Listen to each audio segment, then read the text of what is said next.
Welcome to Apoorva's Nalabagam. இன்றைக்கி நம்ம சாதம், சப்பாத்தி, பரோட்டா இந்த மாதிரி எல்லாத்துக்குமே நல்லா பொருத்தமாக இருக்கக்கூடிய உடைத்து ஊற்றிய முட்டை குழம்பு தான் நாம் இன்றைக்கி எப்படி பண்ணுறதுன்னு பார்க்க போகிறோம். ரொம்ப சிம்பிளாக, அதே சமயத்தில் டேஸ்ட்டாக இருக்கும். வாங்க இப்போ எப்படி பண்ணலான்னு பார்க்கலாம். நம்மக்கிட்ட பார்த்திங்கன்னா அபூர்வாஸ் மசாலா வீட்டு முறையில் நாம் ரெடி பண்ணி சேல் பண்ணிகிட்ருக்கோம். இதில் பார்த்திங்கன்னா வாசனைக்காக எந்த விதமான கெமிக்கல் ஃப்ளேவர்ஸ், ஆர்டிஃபிஷியல் கலர்ஸ் எதுவுமே சேர்க்காமல் வீட்டு முறையில் நாம்ளே வறுத்து ரெடி பண்ணியிருக்கோம். வேணுன்றவங்க ஸ்க்ரீனில் நான் கொடுக்குற நம்பருக்கு வாட்ஸ்அப் பண்ணுங்கள், டீட்டெயில்ஸ் சென்ட் பண்ணுறேன். வேணுன்றவங்க ஆர்டர் பண்ணி வாங்கிக்கலாம். இது கூடவே சீக்காய் பொடியும் நம்ம ரெடி பண்ணி சேல் பண்ணிகிட்ருக்கோம். நீங்கள் 500 ரூபாய்க்கு மேலே வாங்கினீங்கன்னா உங்களுக்கு ஃப்ரீ டெலிவரியிலே பண்ணி கொடுத்துருவோம். டெலிவரி சார்ஜ் கிடையாது. இப்போ உடச்சி ஊற்றின முட்டை குழம்பு பண்ணுறதுக்கு பார்த்தீங்கன்னா ஒரு அகலமான பாத்திரம் எடுத்துக்கோங்க. அப்போ நம்ம முட்டை தனித்தனியாக உடச்சி ஊற்ற வசதியாக இருக்கும்.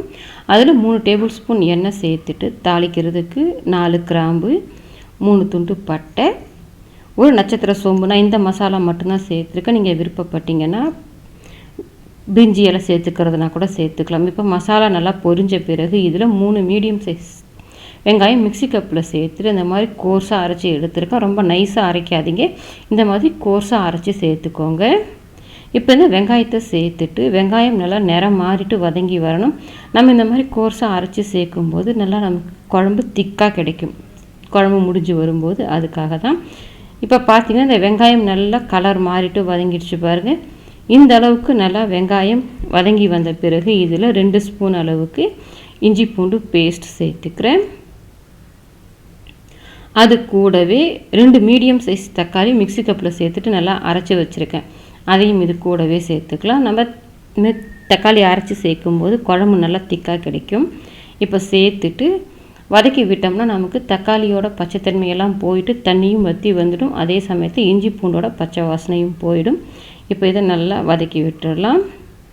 இப்போ பார்த்தீங்கன்னா தக்காளி, இஞ்சி பூண்டு எல்லாமே நல்லா வதங்கி வந்துருச்சு. இப்போ இந்த அளவுக்கு நல்லா வதங்கி வந்த பிறகு இதுக்கு தேவையான மசாலா சேர்த்துக்கலாம். இதில் பார்த்திங்கன்னா நம்ம அபூர்வாஸ் மசாலா வீட்டிலே அரைச்ச குழம்பு மிளகாத்தூள் 3 ஸ்பூன் அளவுக்கு சேர்த்துக்கிறேன். நீங்கள் உங்கள் காரத்துக்கு தகுந்த மாதிரி மிளகாத்தூள் சேர்த்துக்கோங்க. அது கூடவே 1/2 ஸ்பூன் மஞ்சத்தூள், நல்ல கலர் கொடுக்கறதுக்காக 1 ஸ்பூன் காஷ்மீரி மிளகாத்தூள் சேர்த்துக்கிறேன். இது ஆப்ஷனல் தான், கலருக்காக மட்டும்தான், இருந்தால் சேர்த்துக்கோங்க, இல்லைனா கூட பரவாயில்ல. அது கூடவே இந்த குழம்புக்கு தேவையான அளவுக்கு உப்பு சேர்த்துட்டு அந்த மிளகாத்தூள் மஞ்சத்தூளோட பச்சை வாசனை போக அடுப்பை சிம்மில் வச்சுட்டு வதக்கி விடுங்க. ஹை ஃப்ளேமில் வச்சிட்டிங்கன்னா மசாலா கரிஞ்சிடும். இப்போ இந்த மசாலாவோட பச்சை வாசனையெல்லாம் போய் வதங்கி வந்துருச்சு. இப்போ இதில் நான் ஒரு 4 டம்ளர் அளவுக்கு தண்ணி சேர்த்துக்கிறேன். குழம்பு உங்களுக்கு எந்த அளவுக்கு திக்னஸ் தேவையோ அதுக்கு தகுந்த மாதிரி தண்ணி சேர்த்துட்டு நல்லா கலந்து விட்டுக்கோங்க. இப்போ தண்ணி சேர்த்துட்டு நல்லா கலந்து விட்டுட்டு இப்போ மூடி வச்சுட்டு ஒரு 15 நிமிஷத்துக்கு நல்லா கொதிக்க விட்டோம்னா அந்த பச்சை வாடையெல்லாம் நல்லா போயிட்டு குழம்பு ஓரளவுக்கு திக்காகி கொதித்து வரும். இப்போ அந்த குழம்பு கொதிக்கிறதுக்குள்ளே அரைக்க வேண்டியது ரெடி பண்ணிக்கலாம். நான் பார்த்திங்கன்னா ஒரு 1/4 மூடி அளவுக்கு தேங்காவை பல்லாக போட்டு வச்சுருக்கேன். நீங்கள் துருவி சேர்க்குற மாதிரி தான் 4 டேபிள் ஸ்பூன் அளவுக்கு சேர்த்துட்டு அது கூடவே 8 முந்திரி எடுத்திருக்கேன், அதை சேர்த்துக்கலாம். இந்த முந்திரிக்கு பதிலாக நீங்கள் 1 டீஸ்பூன் கசகசா ஊற வச்சு சேர்த்து அரைக்கிறதுனாலும் அரைச்சிக்கலாம். அது கூடவே 1 டீஸ்பூன் சோம்பு சேர்த்துட்டு கொஞ்சமாக தண்ணி சேர்த்து நல்லா திக்கான பேஸ்ட்டாக அரைச்சி எடுத்துக்கோங்க. நல்லா நைஸாக அரைச்சிக்கோங்க.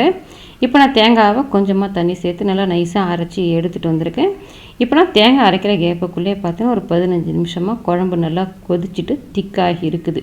இப்போ பார்த்திங்கன்னா உங்களுக்கு தெரியும், ஓரளவுக்கு நல்லா திக்காகி இருக்குது பாருங்கள். இந்த அளவுக்கு இருந்துச்சுன்னா நம்ம தேங்காய் சேர்த்து கொதிக்க வைக்கும்போது சரியாக இருக்கும். இப்போ இதில் நம்ம அரைச்சி வச்சுருந்த தேங்காய் பேஸ்ட்டை சேர்த்துட்டு ஒரு 1/2 டம்ளர் அளவுக்கு தண்ணி சேர்த்து மிக்சி கப் அலசியிருக்கேன், அந்த தண்ணியும் சேர்த்து கலந்து விட்டுட்டு மறுபடியும் மூடி போட்டு ஒரு 5 நிமிஷத்துக்கு கொதிக்க விடுங்க. நம்ம தேங்காய் அரைச்சி ஊற்றி கொதித்த பிறகு தான் முட்டை சேர்க்கணும். நம்ம முட்டை சேர்த்துட்ட பிறகு தேங்காய் சேர்த்து கலந்து விட முடியாது. அதனால் இப்போ கலந்து விட்டுட்டு ஒரு 5 நிமிஷத்துக்கு மட்டும் கொதிக்கட்டும். இப்போ நம்ம மூடி வச்சுருந்து பார்த்திங்கன்னா தேங்காய் சேர்த்துருந்து ஒரு 5 நிமிஷமாக நல்லாவே கொதித்து வந்துருச்சு. குழம்பு பாருங்கள், இந்த அளவுக்கு திக்னஸ் இருந்துச்சுன்னா முட்டை வெந்து வரும்போது நம்ம சாப்பிட்றதுக்கு கரெக்டான அளவில் திக்னஸ் இருக்கும். இப்போ இதில் நான் ஒரு 7 முட்டை உடச்சி ஊற்றி சேர்த்துக்கிறேன். நீங்கள் உங்கள் தேவைக்கு தகுந்த மாதிரி எத்தனை முட்டை தேவையோ நீங்கள் உடச்சி ஊற்றி சேர்த்துக்கலாம். முட்டை சேர்க்கும்போது அடுப்பை கம்ப்ளீட்டாக சிம் பண்ணிவிட்டு உடச்சி ஊற்றி சேர்த்துக்கோங்க. அடுப்பு சிம்லேயே இருக்கட்டும். இப்போ முட்டையை உடச்சி சேர்த்துட்டு மூடி வச்சுட்டு ஒரு 10 நிமிஷத்துக்கு நம்ம வேக விட்டோம்னா முட்டை நல்லா வெந்து வந்துடும். மூடி வச்சு வேக வைங்க, அப்போ தான் மேலையெல்லாம் நல்லா வெந்து வரும். இப்போ மூடி வச்சுருந்து ஒரு 8 நிமிஷம் கிட்ட ஆகுது. முட்டை ஓரளவுக்கு வெந்துருச்சு. நீங்கள் அப்படியே விட்டிங்கன்னா சில சமயத்தில் முட்டை அடி பிடிச்சிடும். அதனால் லேசாக ரொம்ப ஹார்டாக போட்டு கலக்காமல் இந்த மாதிரி லேசாக அடியில் வச்சு கலந்து விடுங்க. ஒரு தோசை கரண்டியோ இல்லை ஜல்லி கரண்டியோ வச்சு இந்த மாதிரி கலந்து விட்டிங்கன்னா அடி பிடிக்காமல் வெந்து வரும். இன்னும் ஒரு 2 நிமிஷத்துக்கு அப்படியே இருக்கட்டும். இப்போ பார்த்தீங்கன்னா ஒரு 2-3 நிமிஷம் கிட்ட ஆகிடுச்சு. நமக்கு முட்டை நல்லாவே வெந்து இருக்கும். கடைசியாக கருவேப்பிலை கொத்தமல்லி சேர்த்து கலந்து விட்டுடலாம். நமக்கு நல்லா அருமையான உடைத்து ஊற்றிய முட்டை குழம்பு ரெடி ஆகிடுச்சு. நீங்களும் உங்கள் வீட்டில் ட்ரை பண்ணி பாருங்கள். ட்ரை பண்ணி பார்த்துட்டு எப்படி வந்ததுன்றதை கமெண்ட் செக்ஷனில் சொல்லுங்கள். லைக் பண்ணுங்கள், ஷேர் பண்ணுங்கள்.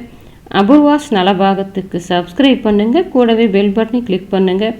அப்போ தான் என்னோடய அப்லோட்ஸ்லாம் உங்களுக்கு உடனடியாக கிடைக்கும்.